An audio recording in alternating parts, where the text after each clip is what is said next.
Dictation start होगी 5 second बाद।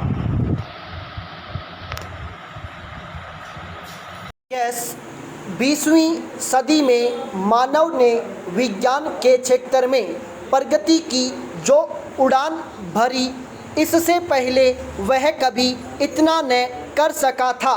मानव इस सदी में न केवल अपनी सुख सुविधा के अनेक प्रकार के यंत्र बनाने में कामयाब रहा, बल्कि अंतरिक्ष के कई रहस्यों का पता लगाने में भी उसे कामयाबी मिली। यहाँ तक कि उसने अंतरिक्ष एवं इसके कुछ ग्रहों का भ्रमण कर असंभव कार्य को भी संभव कर दिखाया।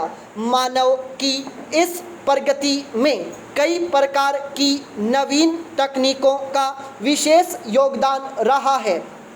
वैसे तो ऐसी तकनीकों की एक लंबी सूची तैयार की जा सकती है, किंतु अंतरिक्ष में मानव की पहुंच एवं रॉकेट विज्ञान के संदर्भ में देखें तो जिस तकनीक ने रॉकेट की गति बढ़ाने में पिछले कुछ दशकों में अपना विशेष योगदान दिया है, वह है क्रायो तकनीक क्रायोजेनिक्स की एक आधुनिक तकनीक है।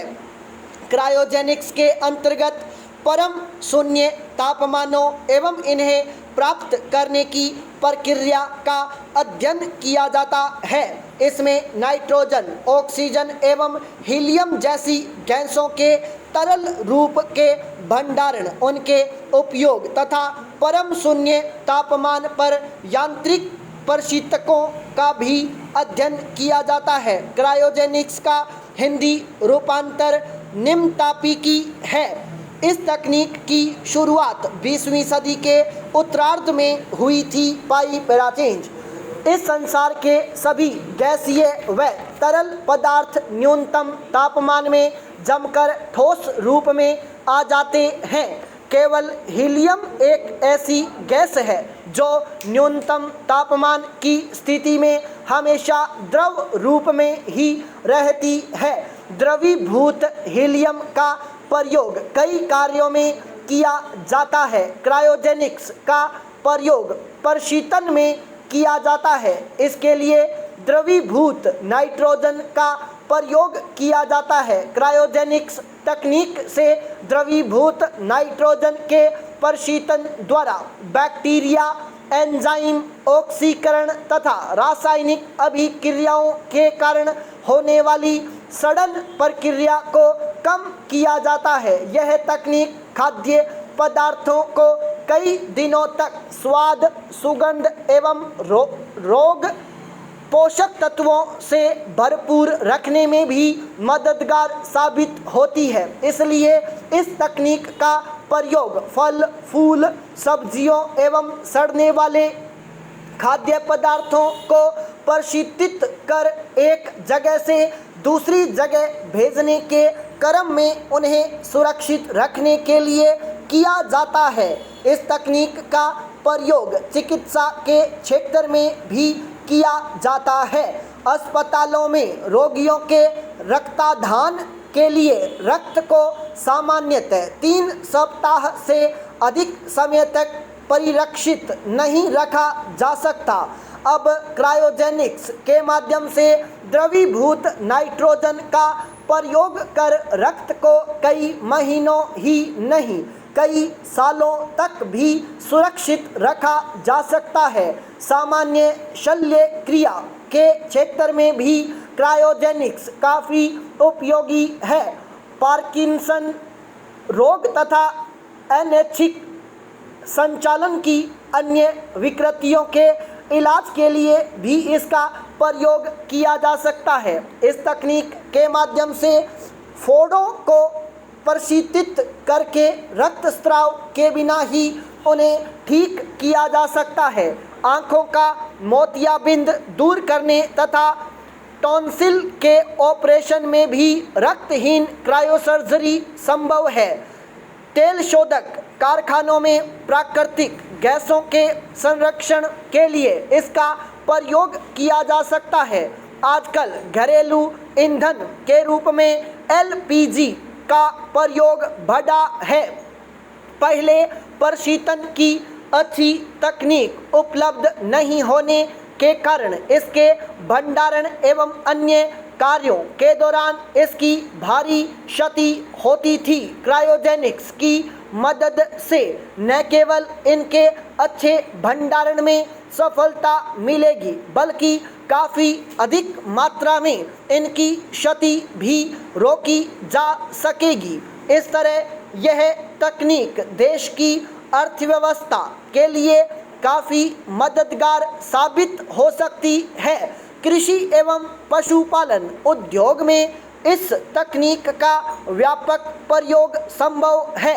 क्रायो तकनीक की हाल में मिली प्रसिद्धि का सर्वप्रमुख कारण अंतरिक्ष अनुसंधान के लिए रॉकेट के इंजन में इसका प्रयोग है। क्रायो तकनीक का प्रयोग आधुनिक रॉकेट इंजन के निर्माण में किया जाता है। क्रायो तकनीक की सहायता से अंतरिक्ष में प्रक्षेपित किए जाने वाले रॉकेट के क्रायोजेनिक इंजन इस तरह से बनाए जाते हैं कि वे तरल ईंधन से चल सकें। यह तरल ईंधन इस तकनीक के प्रयोग के कारण न्यूनतम तापमान पर भी ठोस में नहीं बदलता। यह तकनीक दुनिया के केवल 6 देशों संयुक्त राज्य अमेरिका, रूस, चीन, फ्रांस, जापान और भारत के पास है।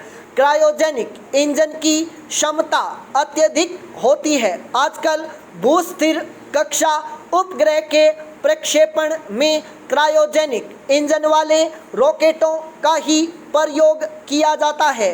रॉकेटों के क्रायोजेनिक इंजन में वैज्ञानिकों को कुछ कठिनाइयों का भी सामना करना पड़ता है।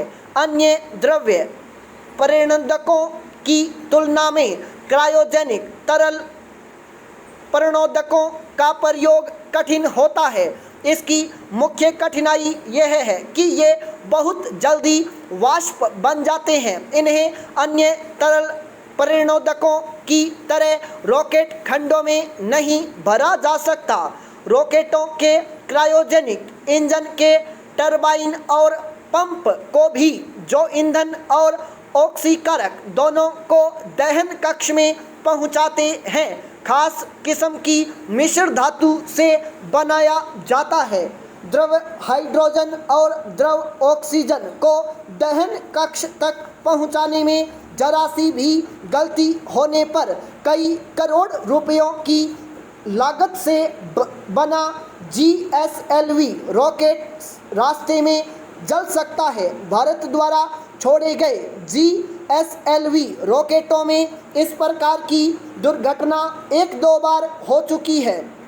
इसके अतिरिक्त क्रायोजेनिक तरल प्रणोदकों का प्रयोग करते समय दहन के पूर्व गैसों को सही अनुपात में मिश्रित करना, सही समय पर दहन प्रारंभ करना, उनके दबावों को नियंत्रित करना, पूरे तंत्र को गर्म होने से रोकना जैसी कठिनाइयां भी आती है। पाई पैराचेंज भारत में इस समय कई वैज्ञानिक संस्थानों एवं प्रयोगशालाओं में क्रायोजेनिक्स के उपयोग से संबंधित अनुसंधान कार्य हो रहे हैं।